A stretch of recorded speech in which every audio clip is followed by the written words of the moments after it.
Okay, magandang hapon po sa ating lahat. At eto, panibagong updates na naman tayo patungkol po dito sa ICC, no? Patungkol sa kaso po ni former President Duterte doon sa Hague.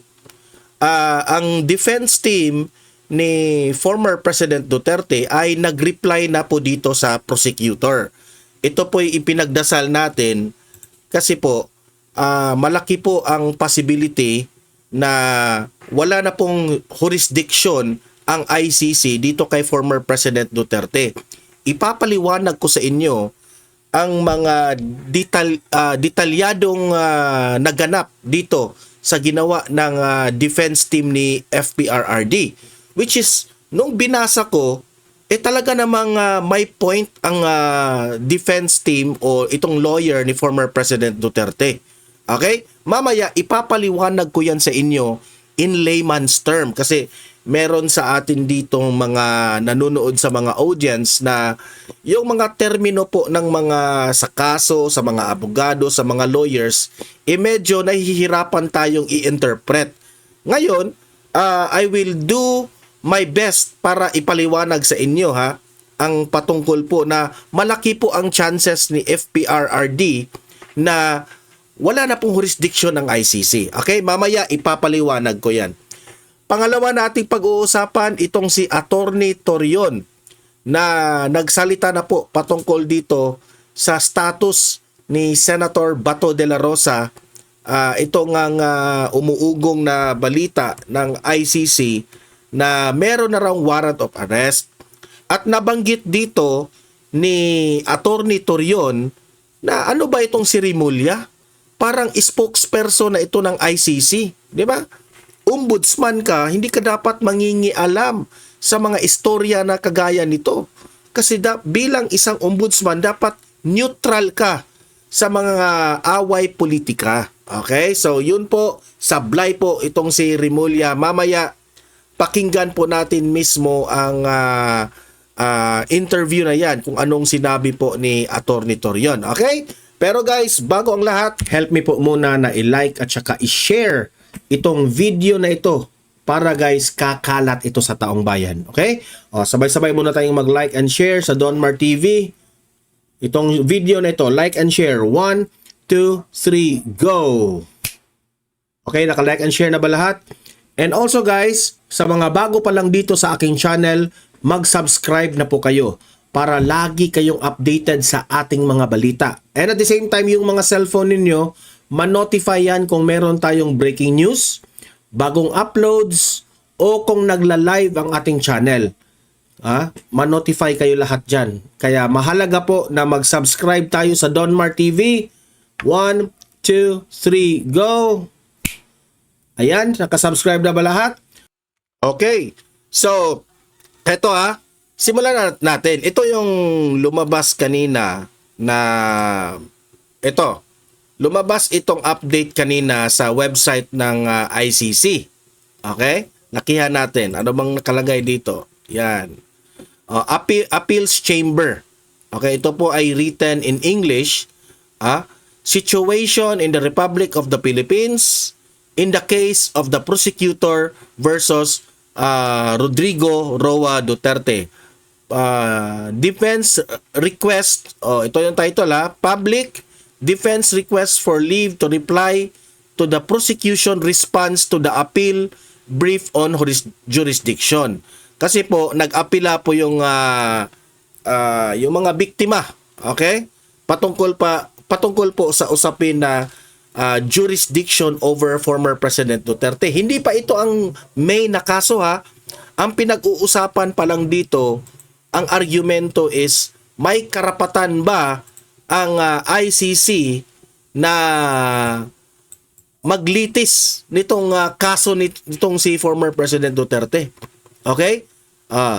Merong argumento po ang mga biktima at itong mga prosecutors at sabi ko, tama itong sinabi ng defense team ni Tatay Digong.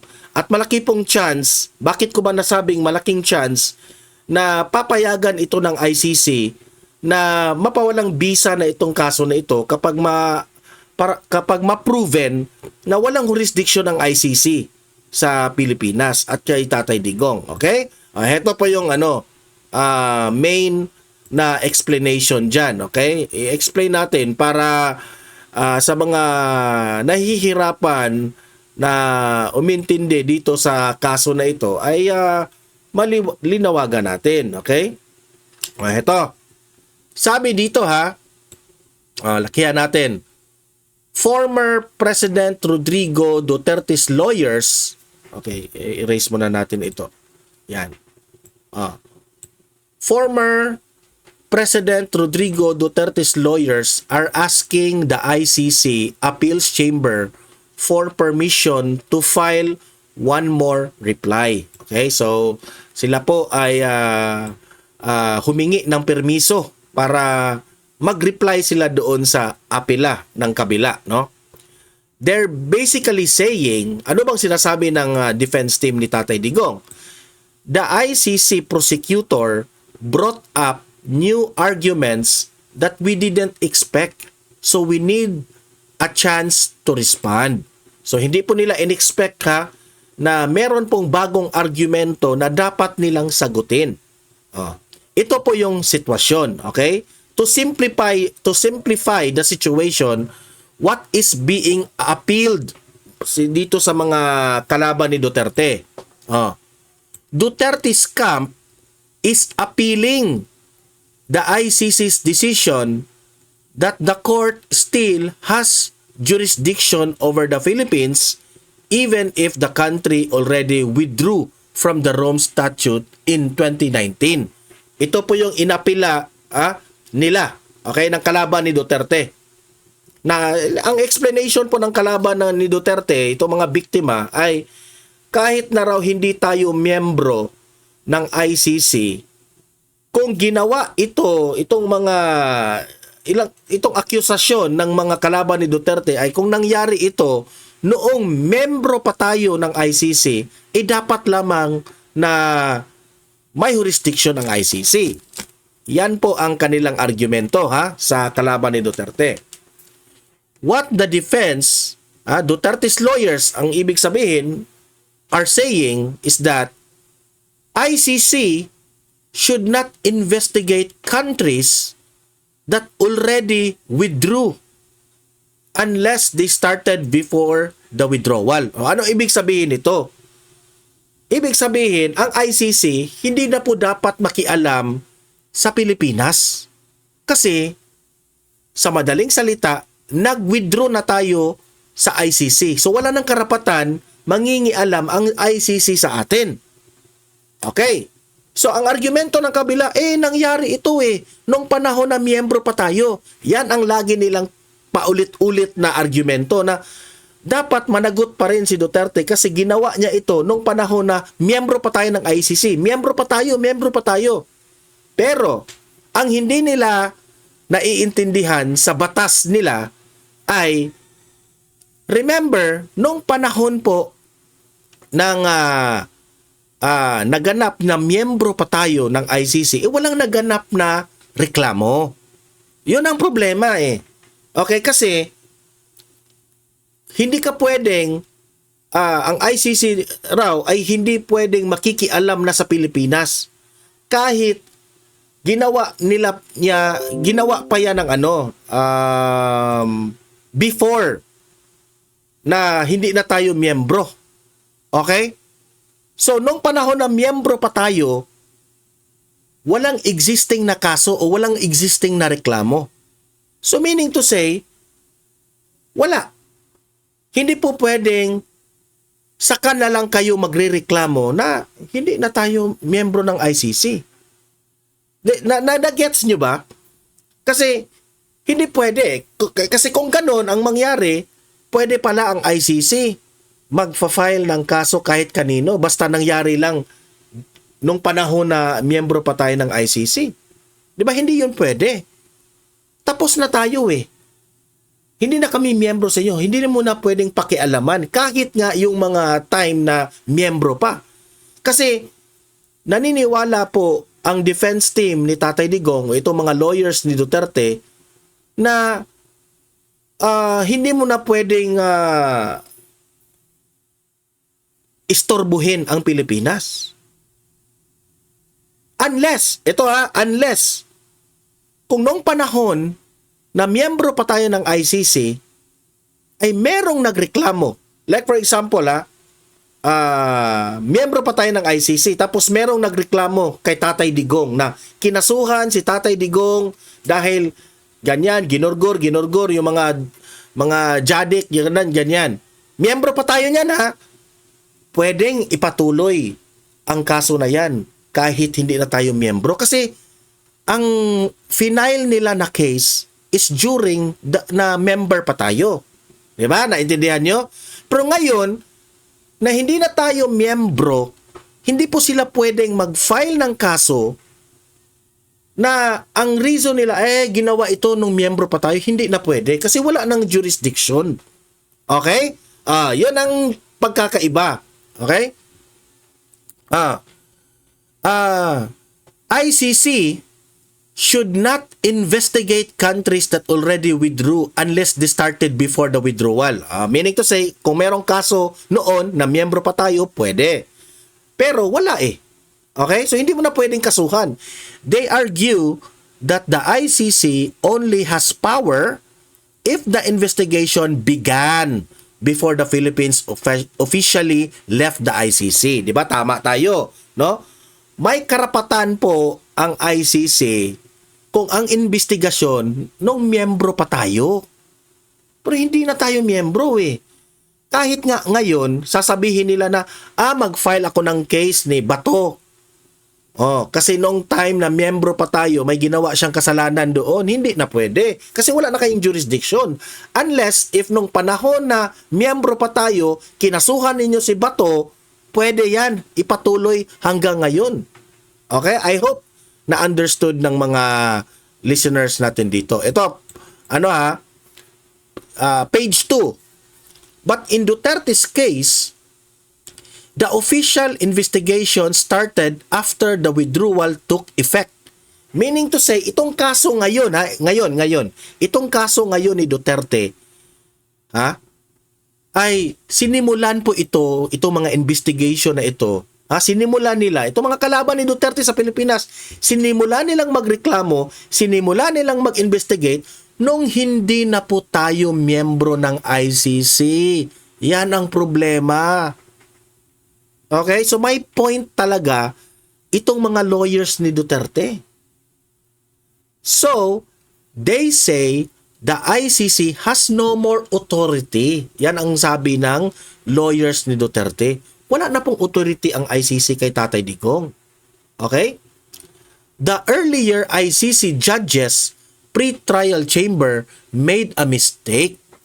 So sabi po ng mga lawyers ni Duterte na nagkamali po ang mga judges ng ICC. Ang mga lawyers ni Duterte ay nagsasabi na ang mga judges ay nagkamali sa paggamit ng Article 127, page 2. Okay? Article 127 of paragraph 2. I think, I hope, tama yung pagkaka-interpret ko dito. Article 127 of paragraph 2, ito yung nakalagay, about obligations during withdrawal to allow investigations even if they were started late. Mali ang pagkakaintindi ng mga judges dito. Okay? Kasi hindi sa pagkakaintindi po ng mga lawyers ni Tatay Digong, hindi mo na pwedeng pakialaman ang bansa na wala na pong tumiwalag na hindi na tayo miyembro. Wala ka nang pakialam dyan. Sasabihin nila, nagkasala si Duterte nung miyembro pa tayo. Hindi na nga pwede. Sana noon pa nireklamo ninyo. Sana nag-file kayo ng kaso nung panahon na miyembro pa tayo na ipagpatuloy natin ang kaso. Diba? Did you get what I mean? Pero wala silang final Walang investigasyon, walang reklamo nung panahon na tayo po ay miyembro pa ng ICC. So may point talaga itong mga lawyers ni Tatay Digong. Okay? They claim Article 127 of Paragraph 2 is not meant to extend ICC power after withdrawal. Okay? Hindi po yan extension ng ICC sa kanilang power. Once the jurisdiction is cut, you cannot do anymore. Okay? Nakat na yung jurisdiction eh. Kahit may ginagawang reklamo nung panahon na miyembro pa tayo, hindi na pwede magreklamo. Hindi na pwedeng kasuhan. Okay? Mali nga eh. Ay, duda nga ako rito, itong mga ICC, taga-ICC judges, ay they will realize na tama itong argument ng lawyers ng mga Duterte. Okay? The prosecutor changed the argument at the last minute. Change raw nila yung argumento nila sa last minute, ha?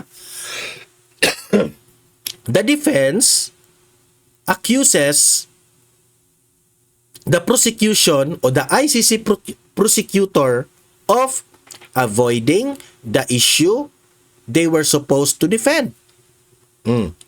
Bringing up new interpretation of the Rome Statute, Article 12, 13, and 127. Okay? Ina-avoid nila ang issue na dapat dinipensahan ito ng prosecutor. Para naman yung interpretation ng mga article na ito ay maiintindihan. Pero hindi po ito ginawa. Okay? Using an ICC rule, Regulation 28, to sneak in new arguments not previously discussed. Okay? So, ito yung mga artikulo na gustong i-open up again dito sa mga lawyers ni Duterte kasi hindi po ito diniscuss eh. Paano ba yan? Ipagpatuloy natin yung kaso ni Tatay Digong. 'Di ba? Let us say ipagpatuloy natin. Pero nakakahiya naman na ipapatuloy natin itong kaso na ito na there are some ruling na iniskip natin. Nilaktawan natin. In Bisaya, gilaktawan. 'Di ba? Hindi mo pwedeng i-execute ang ruling o ipagpatuloy ang isang kaso na meron po tayong mga rulings na binabaliwala lang natin. Yan ang ibig sabihin ng defense team ni Tatay Digong. Okay? Importante yan eh. Ang jurisdiction ng ICC dito kay Tatay Digong. Wala. Plain and simple. Wala pong karapatan ng ICC para hawakan nila si Tatay Digong. Tumiwalag na tayo sa ICC. Tapos, late na ang reklamo. Late na ang investigation nung panahon na hindi na tayo miyembro. Paulit-ulit yan na para maintindihan talaga ninyo. Using an ito. So, Duterte's team wants to reply these new points. So, kaya nga, itong kampo ni defense team o mga lawyers ni Tatay Digong ay gusto po itong i-brought up. Sila po ay humingi ng permiso para mag-submit po ng dokumento na mali po itong ginagawa ninyo. May mali po sa mga desisyon ninyo. Okay? So, having said that, they emphasize your job is to interpret the law. Sinabihan po ng mga lawyers ni Tatay Digong itong mga ICC judges na your job is to interpret the law, not to punish someone just to show accountability. Yan dapat ang iisipin ng mga taga-ICC eh. Dapat sumunod tayo sa batas. Yan ang importante. Useless ang pagiging judge ninyo, no? Di ko nga maintindihan kung bakit bobo itong mga judges ng ICC eh. Di ba? Totoo Naniniwala ako na meron silang mga hindi naiintindihan eh. Okay? Ang trabaho po ng ICC judge is to interpret the law. Dapat matalino po tayo mag-interpret sa batas. Hindi yung nagpapakita lang tayo ng dapat may accountability si Tatay Digong, ganyan. Okay? Dapat ipakita natin na may power kayo o may accountability kayo sa isang tao o sa isang bansa. Di ba? Hindi po dapat ganyan. Unahin nyo muna kung tama ba yung ini-implement ninyong batas. Okay? Sabi pa dito, if there were delays, it's the prosecutor's fault. Meaning to say, bakit hindi, ito mga prosecutor na ito, bakit hindi ninyo sinimulan ito nung panahon na miyembro pa ang Pilipinas sa ICC? So, kaninong kasalanan ito? It's the prosecutor's fault. Dapat sinimulan nyo. Hindi eh. Di ba?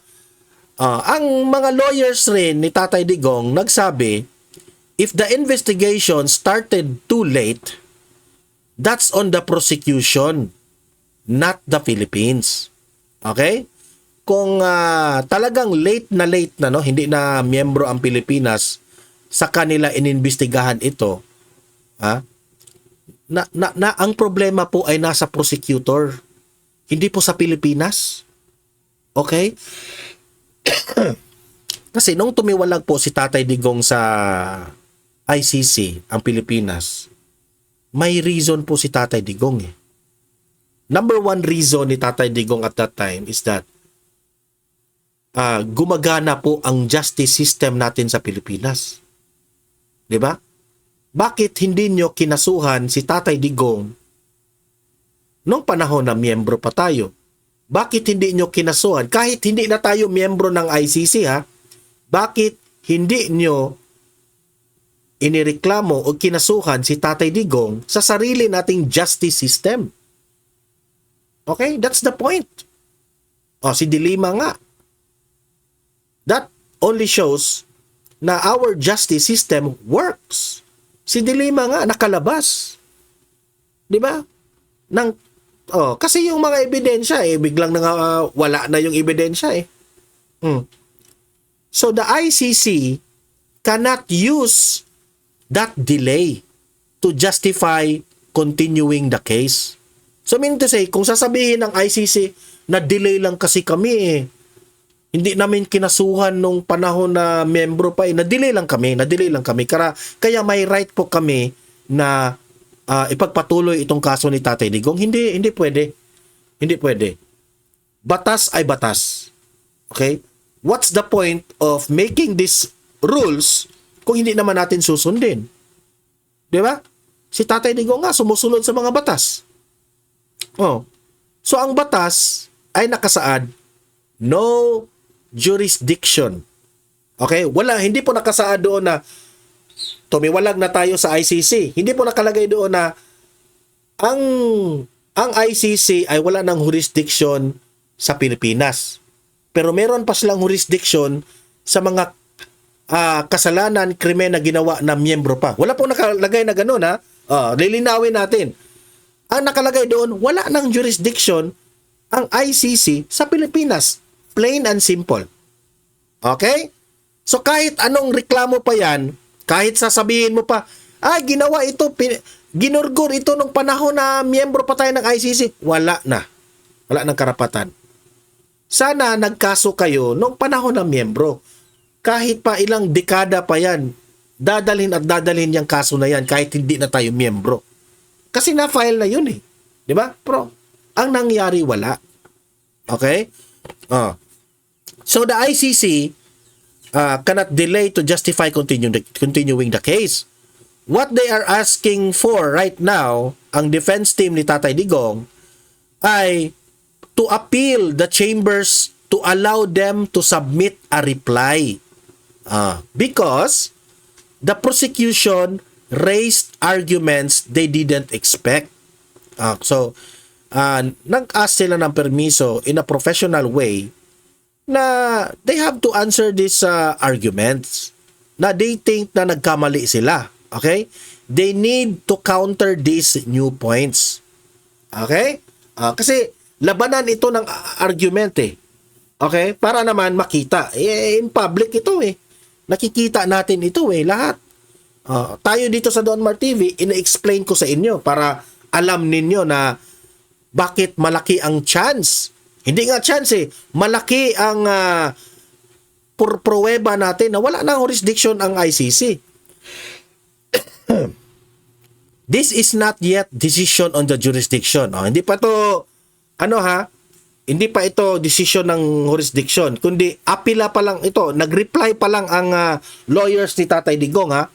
It's just a request to submit another document. Okay? What this means for the ICC case? This is procedural, not the final ruling. Remember ha, hindi pa ito final ruling. Hindi pa pinag-uusapan dito kung talagang may ginorgor si Tatay Digong.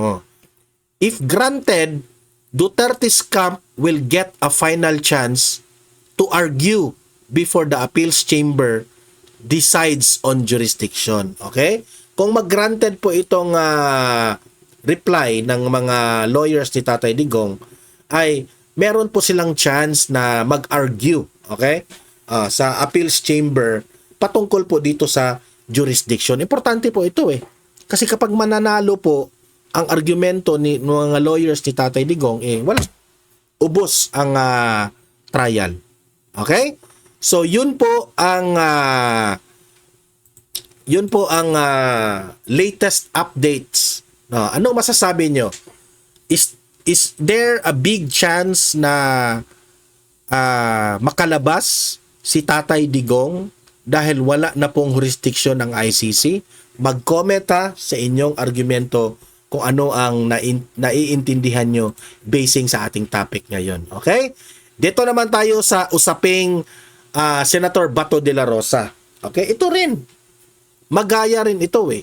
Walang jurisdiction ng ICC kay Bato de la Rosa eh. Bakit ngayon lang sila nagrereklamo? 'Di ba? Dapat nagreklamo sila nung panahon na miyembro pa tayo ng ICC. Okay? Ito po, pakinggan natin si Attorney Torion dahil parang nagtataka itong si Attorney Torion. Sino ba itong si Rimulya? Parang spokesperson na ba siya ng ICC? Ito, panoorin natin. Yan, attorney, magandang gabi. Si Almar po ito. Sir, maiba lang po ako dito po sa ICC arrest warrant laban po kay Senator Ronald Bato de la Rosa kasi meron pong komento si Attorney Harry Roque. Sinabi niya po, and I quote, "Your warrant of arrest is out. Huwag ka pa-kidnap. Insist that you have the right to be brought before a Philippine court first." End of quote. Ano po masasabi po ninyo dito, attorney?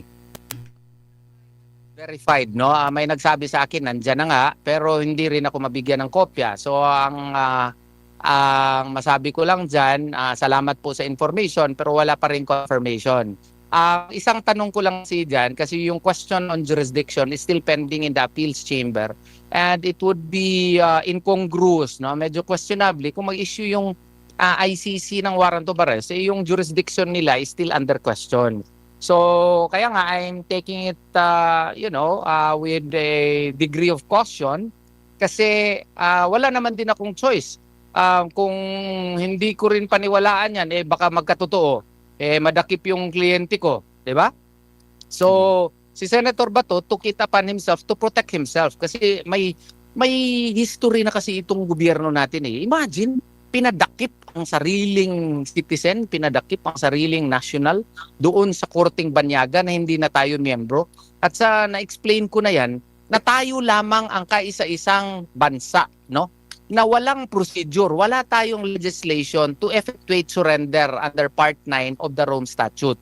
Lahat po ng mga bansa ay meron silang batas kung paano po i-effectuate, paano i-implementa ang surrender process. I would like to cite an example. Canada, for instance, very detailed. Bago yung warrant of arrest ng ICC doon sa Canada, hindi yun siya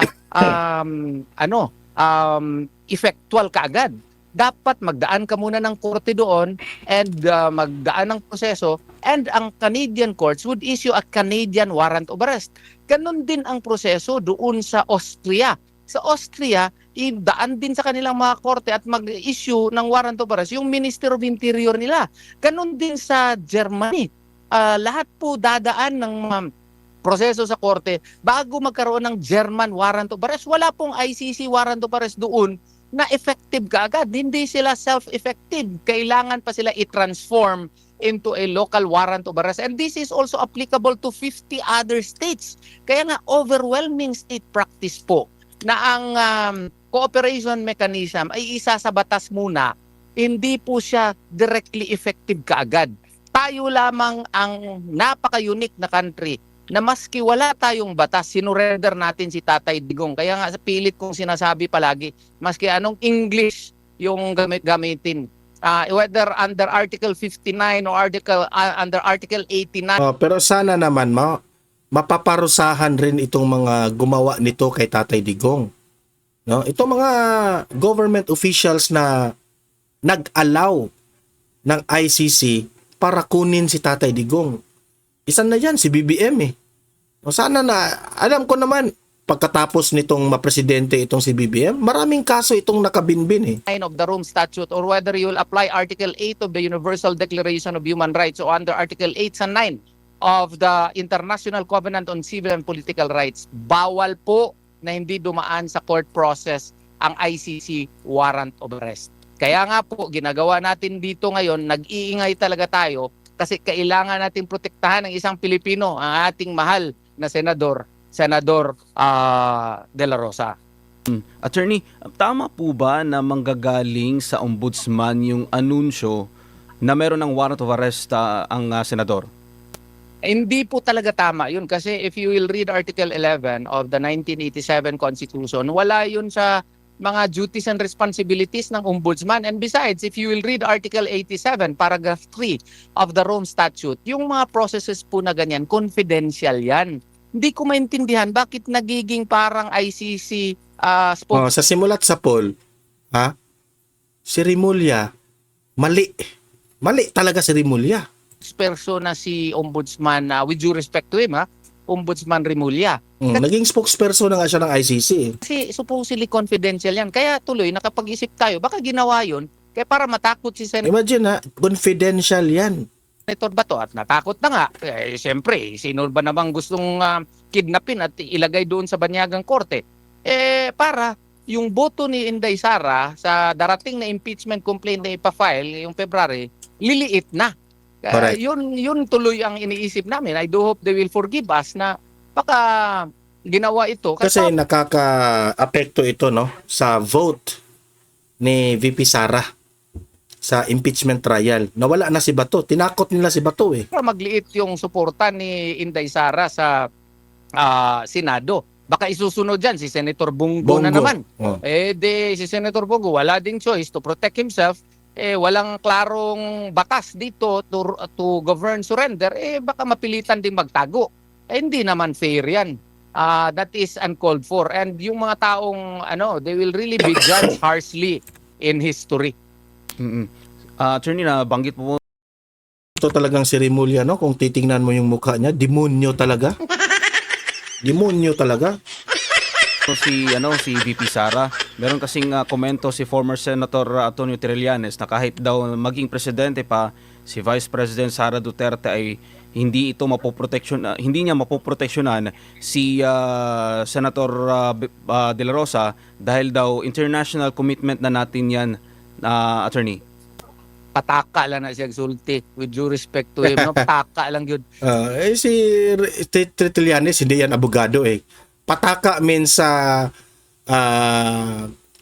kung ano-ano nang sinasabi ni Trillanes na walang utak eh. Hindi. Yung mga pinagsasabi ni Trillanes, walang basihan yung sinasabi niya.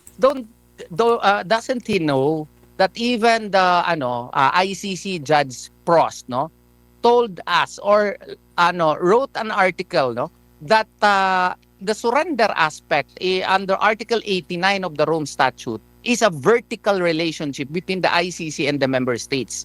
And this is opposed to the horizontal relationship in extradition, which is a state-to-state equal. Kaya nga horizontal, vertical, doon sa ICC to the member state. Now, if we are no longer a member state, then the only basis by which there is a vertical relationship is through consent. And that consent is exemplified via treaty. Hindi na tayo member ng Rome Statute. Hindi na tayo member doon. So yung vertical relationship absent na. So Correct. wala na tayong legal obligation to surrender. Magbasa-basa naman siya para kung may time siya, para malaman niya.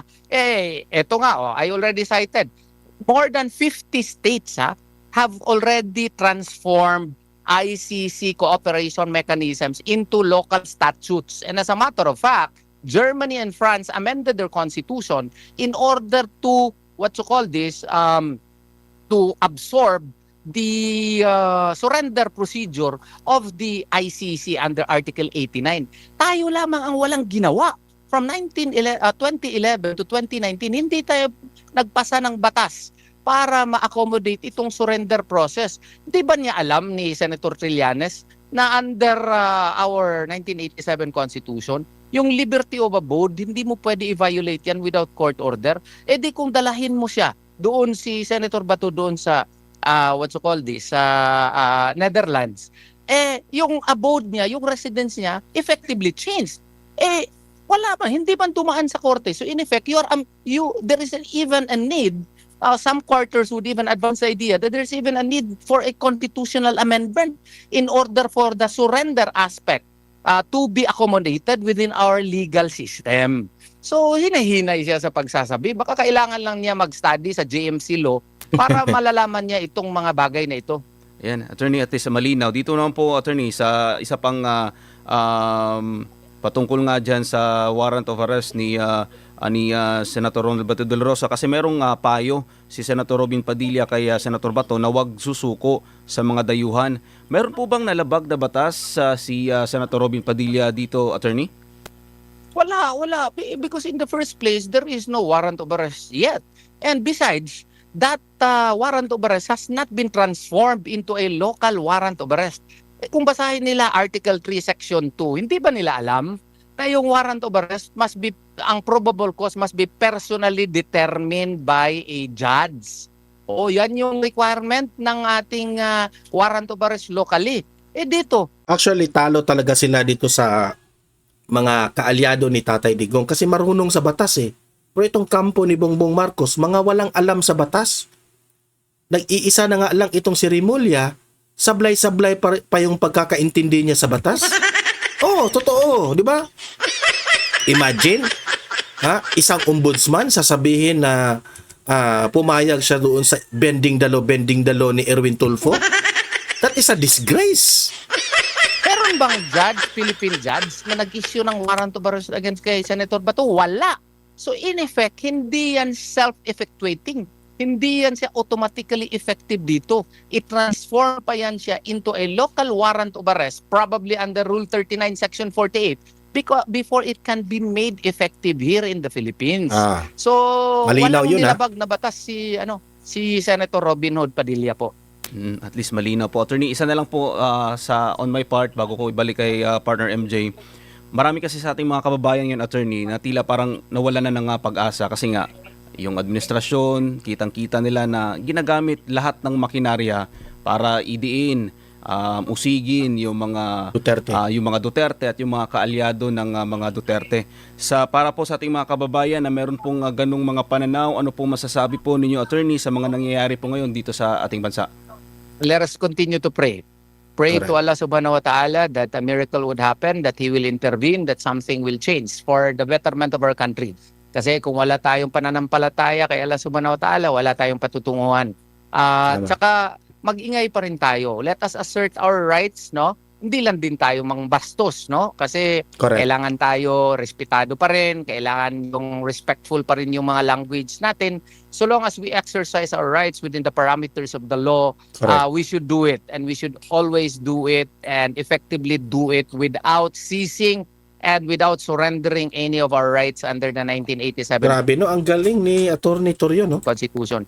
Ito lang pong only country, ito lang po ang nag-iisang bansa na binigay sa atin ng Allah subhanahu wa ta'ala. Ipaglaban natin ito. Kung wala na tayong gagawin, tayo rin ang magsisisi. Wala tayo rin ang mag-sacrifice. So kailangan, let us continue to exercise our rights no? Responsibly, and let us continue to fight for the betterment of our country.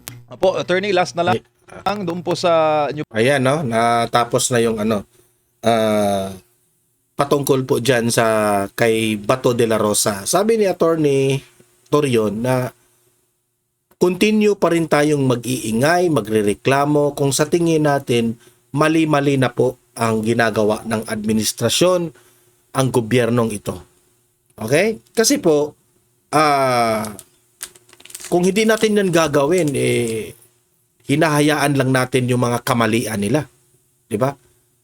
Basta may respeto, hindi tayo nananakit, nagreklamo tayo ng in a professional way, na under the bounds of the law, okay yun. Bahala na kung mag-ingay tayo basta under the law ang ginagawa natin. Okay? So kayong mga audience ko dito sa Donmar TV, ano sa tingin ninyo? Itong ginagawa nila kay Senator Bato de la Rosa. Naniniwala ba kayo na itong napilitan na senador na nagtago ngayon na si Senator Bato ay ginawa nila ito para humina ang boto ni VP Sara when it comes to the impeachment trial dyan sa Senado. Okay? Maglatag kayo ng inyong argumento at babasahin natin yan sa comment section. Okay? Guys, paki-like at paki-share itong video na ito ha, para marami po ang makakita, makanood, makaalam sa nangyayari ngayon sa ating bansa. At sa mga first time dito sa Donmar TV, subscribe na po kayo. Libre lang ang mag-subscribe, walang bayad yan, updated ka pa sa ating mga balita. Okay? Press the subscribe button. Yan, libre yan. Okay? See you in my next video. Have a great day. Have a great night. God bless po sa ating lahat. Mabuhay ang Pilipinas and God save the Philippines. Bye-bye.